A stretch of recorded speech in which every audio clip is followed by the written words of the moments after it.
महुआ में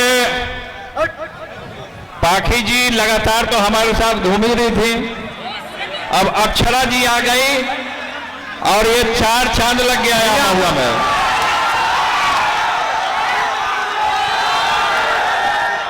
आप बताइए। रणवीर सबको बैठाइए उधर, इधर भूपेंद्र इधर बैठाइए, सबको बैठाइए ना, पीछे गइए ना सभी लोगों को। अरे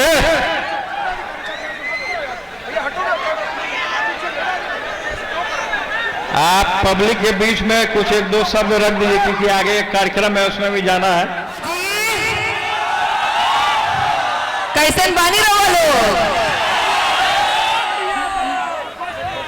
रवा सबके यहाँ देख के बहुत मन गदगद हो गए बाटे,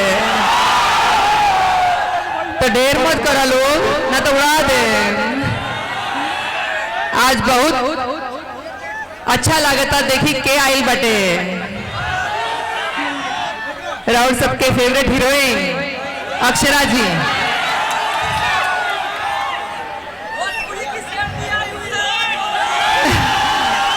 तो रउआ सबे कुछ सुनो चाहबू कि ना? हाँ तो पहले सुनी आराम से।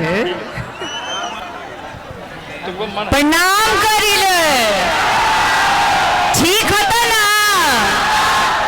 सबके उनके हाथ जोड़ के प्रणाम करतानी, गोड़ छुके गोड़ लगतानी। महुआ में आज आके और राउर चहेता तेज प्रताप जी के सपोर्ट करे आइल बनी। ऐसे बड़ अच्छा मौका और कोनो ना हुई ना। आप सब इतना जो गड़गड़ा के जो प्यार दे रहे हैं, इतना आशीर्वाद दे रहे हैं, तो तेज भैया का निश्चित है ना जीतना, पक्का। केहू बोला था चश्मा लगाइए, केहू कहा था चश्मा उतारिए। सुनो अब हटा ही देते हैं।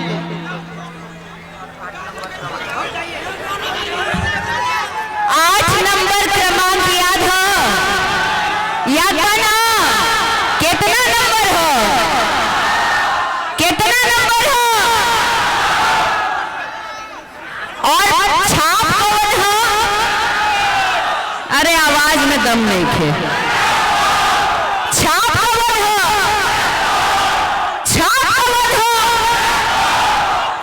कि जैसन चहले रहने वैसन तेज प्रताप तोर बाड़े हैं, सबका सब जोड़ बाड़े हैं।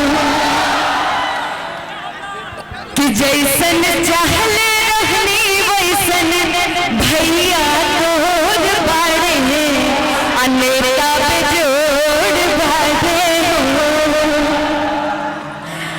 उम्मीद करतानी राउर प्यार आशीर्वाद देके कि ए बार जीत निश्चित हो, जिताई जना, पक्का जिताई जना। महुआ की शान की बात है, महुआ के शान की बात है। पीछे म्यूजिक बंद कर दीजिए, चलेगा?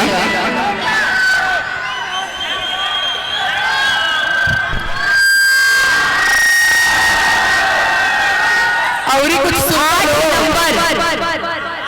जी आप पाखी जी आवत नहीं है ना, इतना दिन से हमू खिंचा के आ गई। ऐसे हाथ पकड़ के लेके आई हैं पाखी जी।